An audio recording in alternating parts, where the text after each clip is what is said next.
জাফিরের অনেক দিনের শখ পূরণ হলো টেসলাতে ওঠার। আমরা কখনোই পাই না বসুন্ধরার ভিতরে রূপায়ণ থেকে এটা বিভিন্ন জায়গায় নামানো হয়, মানুষ নামানো হয়, বাট আমাদের প্রত্যেকটা গলিতেই নামানো হয়, বাট আমি কখনোই পাই নাই। লাস্ট ডেতে আসার পথে আমরা পেয়ে গেছি আর ওকে এই জার্নিটা করালাম, ও খুব এনজয় করেছে। আর আমরা একদম লাস্টের দিকে বসছিলাম, খুব ভাল লাগতেছিল পরিবেশটা পিছন থেকে দেখতে। খোলা তো অনেক বড় ইয়াটা টেসলাটা।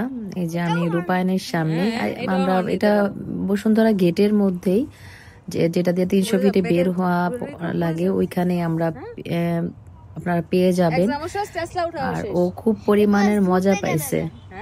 সবার কাছে ভিডিওটি ভালো লাগলে অবশ্যই লাইক এন্ড কমেন্ট করবেন। ধন্যবাদ।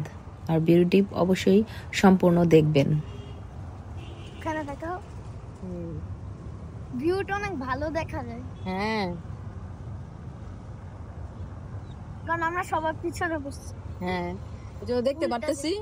এই যে আমরা টেসলার পিছনে উঠছি।